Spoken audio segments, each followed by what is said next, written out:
Well, good day, everybody. It is January the 26th, and we are out here today. It's cool in Springfield, and I am Jay Goff with Legacy Leadership International.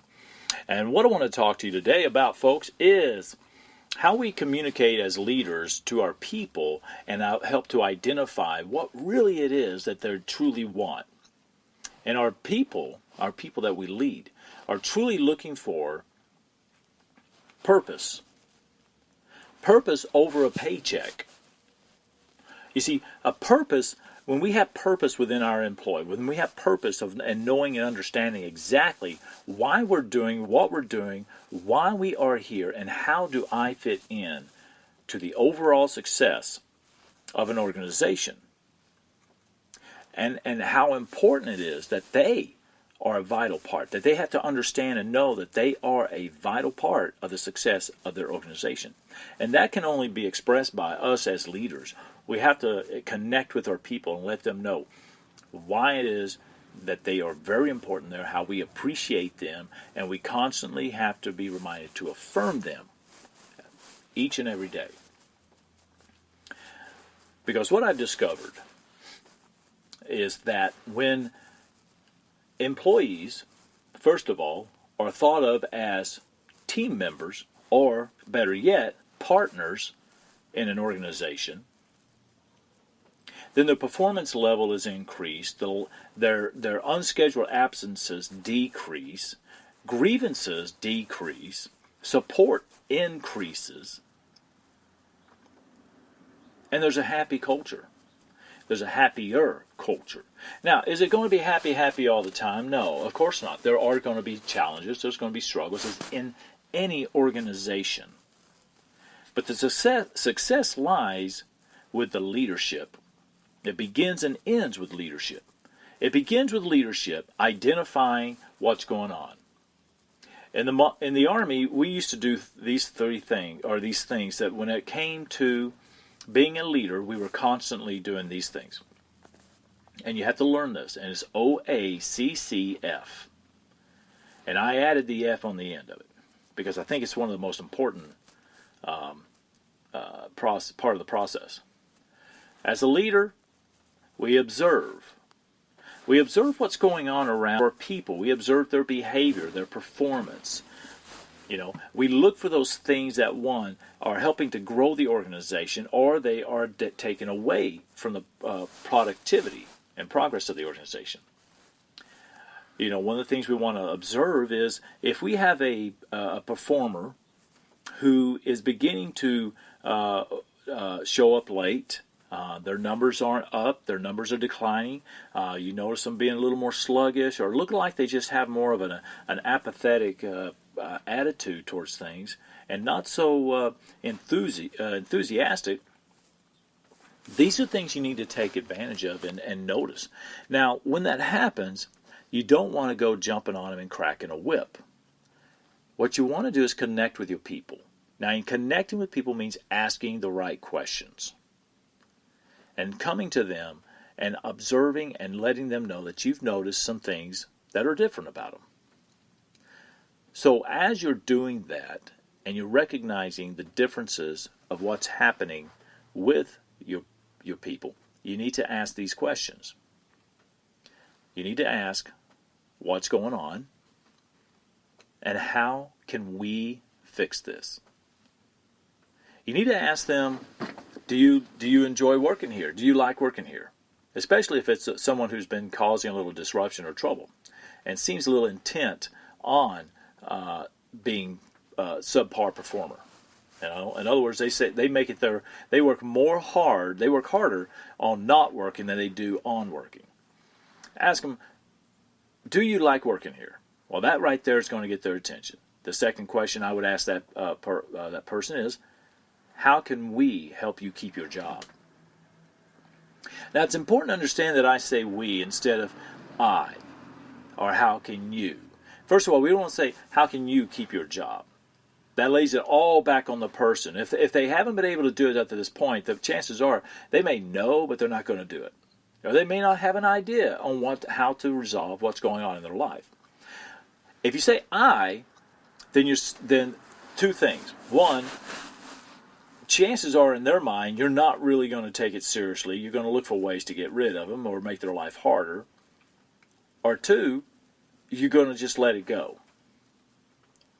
But when we say we, that shows that we're both going to work on this together. There is a mutual understanding and a mutual accountability. And that's important. So making those observations are vital as you are leading a team and the partners in your business. Now, the second thing was A, assess. So it's observe, assess, coach, counsel, and follow up. So you could write that down. OACCF. Observe, assess, coach, counsel, follow up. So after we've made these observations and we have assessed what's going on, okay, we've asked questions, we're really looking to find out what's going on with this individual, because if they performed well before, and I would assume they did, otherwise you wouldn't have hired them and kept them, they can do it again. So something's going on in their life. And I've learned in my years of leadership, in my 26 with the military and leadership positions since then, that when we can sit down with a person and ask them what's going on in their life and get to know them, okay, and build that trust up, you're going to find out that their performance is slack because of something that's going on in their personal life, or it could be in their professional surroundings. There could be something at work that's causing some angst, that's causing them to slack a little bit. So you're only going to know that once you ask questions. As a leader, never, ever, ever, I'll emphasize this, never make an assumption that you know what the problem is. And the problem is never the person. The problem is never the person. It's the behavior. That's the problem. And that is what needs to be addressed. Not the person, but the behavior. And behaviors are influenced. They are influenced by other things going on around them. Could be the environment where they're working. Could be their personal life. Could be at home. They are influenced by our beliefs. Maybe they heard a rumor that they might be getting fired, or they might be getting laid off, or getting a pay cut. There could be rumor. You don't know what's going on. So never, ever, ever assume you know what's going on. Because the truth is, you do not know what's going on. Ask the questions without leading the questions. Okay? Ask the questions without leading the questions. In other words, don't ask them, well, are you worried about your pay? Don't ask them that. Immediately their mind will go towards the pay. And if that wasn't the issue, it may be the issue now, because now they got some anxieties on that. Ask them what's going on in their personal life or professional life. What's going on? Okay, so observe and assess. And then you determine, how can we fix this? Now, let's get to the coaching part. The coaching part is asking questions. Coaches ask great questions to get great answers. Okay? That's what coaches do. Giving answers is mentoring based on our experience, but asking questions is coaching. And when we coach, we ask questions. They come up with the answers, which means they take ownership and responsibility, which when we discover many times through our coaching people, is that when they are asked the right questions and they think about things, they discover the answers themselves, and they are excited, they're happy, and now they know what they need to do. And because they've expressed that to you, now you can hold them accountable. And you can both hold each other accountable. Counseling.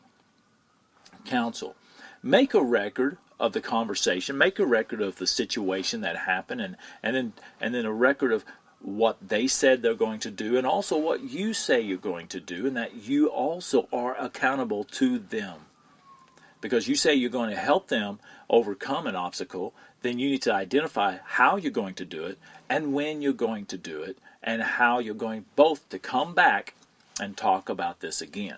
You're going to set a date, say in a month, in a week, 90 days, we're going to reevaluate. Come back to it, open-hearted. And we can talk about how that meeting is set up in the future. Then the final one, F. F is follow up. F is follow up. Always follow up. Follow up is king. How many opportunities have you lost because you didn't follow up on a call or an email immediately? I know I have. I know I've lost opportunities because I didn't follow up. I know when I decided to follow up, I had to remind them what we had discussed about because it was not fresh in their minds. And if you don't follow up, you'll lose opportunities because somebody else may come along and take that. With our people, you want to follow up by coming back together. That's the counseling part. That's your obligation in the counseling, saying in 90 days we're coming back to revisit this, and we're going to look at it from here and move forward from that. Always affirm your people. Tell them what a fantastic asset they are to your organization, that because of them you're successful, and then get to what's going on. What's going on. And then end it with some hope that, you know what, from this day forward, we got this. We're going to make this happen. We're going to be more successful. If you have any questions, any problems, something else comes up, call me. Always be accessible. We know that there's always this quote-unquote open door policy, but we don't always follow that. We say that because we think, well, that's what we're supposed to do. If you don't do it out of your heart, people pick up on that and they will not come through that door. So you need to be accessible, open door policy, but you also need to be approachable. And the only way you're approachable is if people can trust that they come to you and they're not going to be ridiculed and that they will be heard. So you have to be approachable. And then affirming. Be constantly affirming your people. So, I want to leave that with you today. I want you to chew on that. There's a lot to chew on. Okay, that's a big old hunk of beef jerky right there, I used to say. And so grow from that. OACCF, Observe, Assess, Coach, Counsel, Follow Up. It's what I learned in the military and what I'm teaching leaders now in the corporate world and personal world. And become the leader that you wish you had. Become the leader that you desire to have. And you could be leading far greater than you've ever imagined.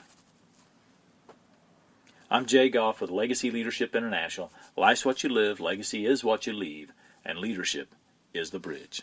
Thank you, God bless you, and we'll talk to you next time.